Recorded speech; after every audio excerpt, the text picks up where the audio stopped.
This channel does not promote any violent, harmful, or illegal activities. All content provided by this channel is meant for an educational purpose only.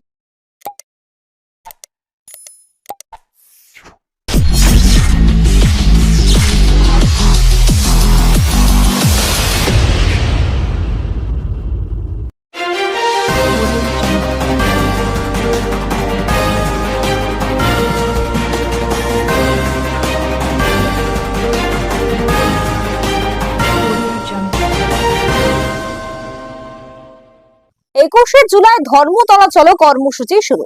নিকাশির সমস্যায় জল ঢেলে দেওয়াল লিখলেন বিধায়ক। আর মাত্র 30 দিন পরে 21শে জুলাই শহীদ দিবস উপলক্ষে কলকাতার ধর্মতলায় অনুষ্ঠিত হবে তৃণমূল কংগ্রেসের বার্ষিক মহাসমাবেশ। সেই কর্মসূচিকে ঘিরে জেলা জুড়ে শুরু হচ্ছে প্রস্তুতি। গতকাল শ্রীরামপুরে সাংগঠনিক তৃণমূল কংগ্রেসের একটি বিশেষ সভা অনুষ্ঠিত হওয়ার পর আজ চুঁচুড়ার বিধায়ক অসিত মজুমদার এর উদ্যোগে কোদালিয়া 1 নম্বর গ্রাম পঞ্চায়েত ধর্মতলা চলো কর্মসূচির অঙ্গ হিসেবে দেওয়াল লিখন শুরু হয়। কিন্তু এই কর্মসূচির শুরুতে চোখে পড়ে এলাকার অবস্থার চিত্র। নিকাশির বেহাল অবস্থার কারণে বিধায়ককেই নর্দমার জল পেরিয়ে যেতে হচ্ছে দেওয়াল লিখন করতে। পাশেই জমে থাকা নোংরা জল আর আবর্জনার স্তূপ যেন সামনে তুলে ধরে উন্নয়নের বাস্তব চিত্র। এই প্রসঙ্গে কোদালিয়া 1 নম্বর গ্রাম পঞ্চায়েতের প্রধান বলেন, আমরা একাধিকবার লোক পাঠিয়ে এই এলাকার নিকাশি ব্যবস্থা পরিষ্কার করেছি, কিন্তু স্থানীয় দোকানদাররা প্লাস্টিক ও আবর্জনা নর্দমায় ফেলায় প্রতিবার বৃষ্টির জল জমার সমস্যা হয়। বহুবার বলা সত্ত্বেও তারা এটি মানছেন না। চুঁচুড়ার বিধায়ক অসিত মজুমদার জানান, নিকাশির এই সমস্যা নিয়ে আমি বহুবার পিডব্লিউডি ইঞ্জিনিয়ারদের সঙ্গে কথা বলেছি, লিখিতভাবেও জানিয়েছি, কিন্তু এখনো পর্যন্ত কোনো কার্যকরী পদক্ষেপ নেওয়া হয়নি। রাস্তার ডিজাইন ও পরিকল্পনাতেই ভুল রয়েছে, যার ফলে প্রতি বছর বর্ষার সমস্যা হচ্ছে। তিনি আরো জানান, বিগত দিনেও এই নিকাশির সমস্যার কারণে কোদালিয়া 1 নম্বর পঞ্চায়েত অফিসে তালা লাগিয়ে বিক্ষোভ দেখিয়েছিল এলাকাবাসী, তবুও আজও পর্যন্ত স্থায়ী সমাধান হয়নি। এদিকে এই ঘটনাকে ঘিরে সরব হয়েছে বিজেপিও। হুগলি সাংগঠনিক জেলা সাধারণ সম্পাদক সুরেশ সাউ বলেন, বিধায়ককে আজ নর্দমার জলে নেমে দেওয়াল লিখতে হয়েছে।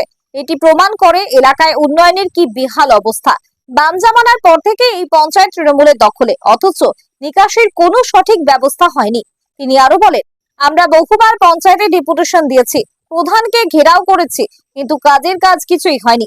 এখন মানুষ ঠিক করবে তারা 21শে জুলাই ধর্মতলায় যাবে নাকি এই অব্যবস্থার প্রতিবাদে বিধায়কের বাড়ি ঘেরাও করবে। বিধায়কের দেওয়াল লিখনের ছবি ইতিমধ্যেই এলাকায় ভাইরাল হয়েছে। এতে যেমন একদিকে রাজনৈতিক কর্মসূচির প্রতি নেতার নিষ্ঠা ফুটে উঠেছে, অন্যদিকে স্পষ্ট হয়েছে এলাকার পরিকাঠামোগত দুরবস্থার চিত্র। চুঁচুড়া থেকে আদির রিপোর্ট, আমার কলকাতা নিউজ। 1 নম্বর গ্রাম পঞ্চায়েত দেখা যাচ্ছে নিকাশির অবস্থা খুব বেহাল, একদম জল উঠে যাচ্ছে। যেখানে আজকে বিধায়ক ধর্মতলা চলো লিখলো সেখানেই দেখা যাচ্ছে জল উপচে পড়ছে। সাধারণ মানুষের অবস্থা কি হতে পারে, কি বলবেন? আমরা চেষ্টা করছি পরিষ্কার করার, প্রায়ই তো লোক লাগাচ্ছি, এলাকায় নোংরা তুলে দিচ্ছি, ওইখান থেকে ফাটিয়ে গাড়ি পরিষ্কার করাচ্ছি। কিন্তু এরম তো নিকাশির অবস্থা দীর্ঘদিন কোদালিয়া একে, তা মানুষ তো বিভিন্ন, আজকে বিধায়কের জায়গায় এরকম জল উপচে পড়ছে যেখানে ধর্মতলা চলো লিখলো বিধায়ক, সেক্ষেত্রে আপনি কি বলবেন? আমরা সমস্ত কোদালিয়া তো বড় এলাকা, আমরা লেবার লাগাচ্ছি, সব জায়গাতে লেবার লাগিয়ে কাজ করাচ্ছি। আমরা দেখুন সমস্ত জায়গায় ঘুরে ঘুরে 100 দিনে তো কাজ এখন বন্ধই হয়ে আছে। আমাদের গ্যাস ফান্ড থেকে এখন তো ট্যাক্স উঠছিল না, ট্যাক্স বন্ধ ছিল, এই মতো অবস্থাতে আমরা কাজ করাচ্ছি।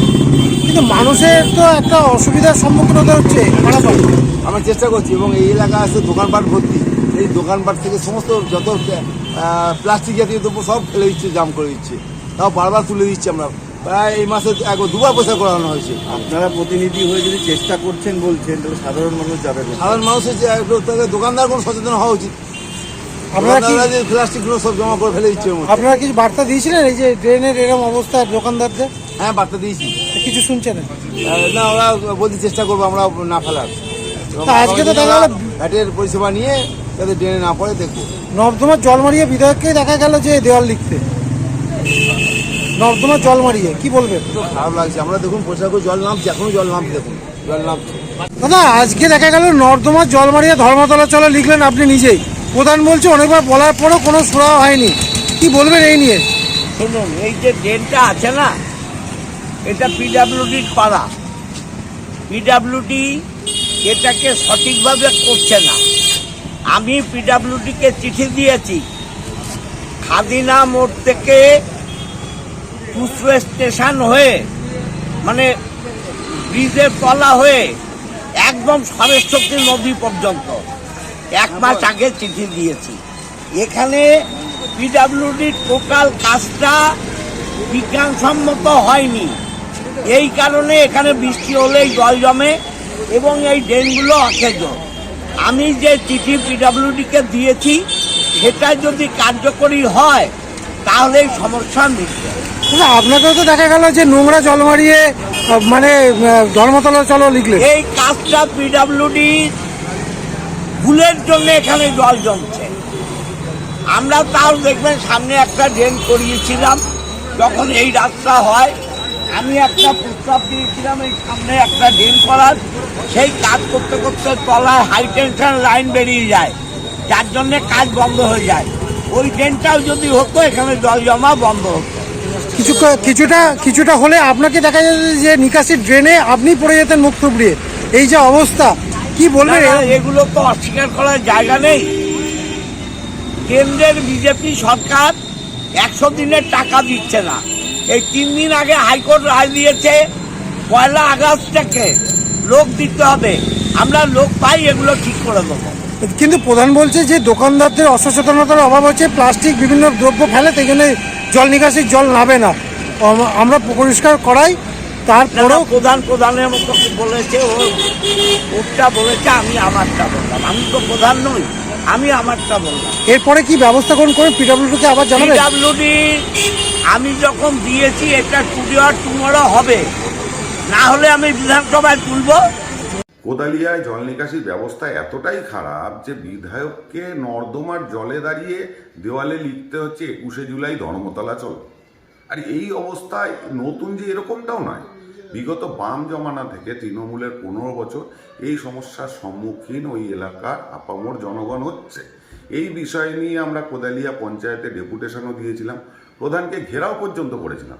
তবুও এই ভগ্ন দশা এখনো পর্যন্ত হাল ফেরাতে পারেনি তৃণমূল সরকার।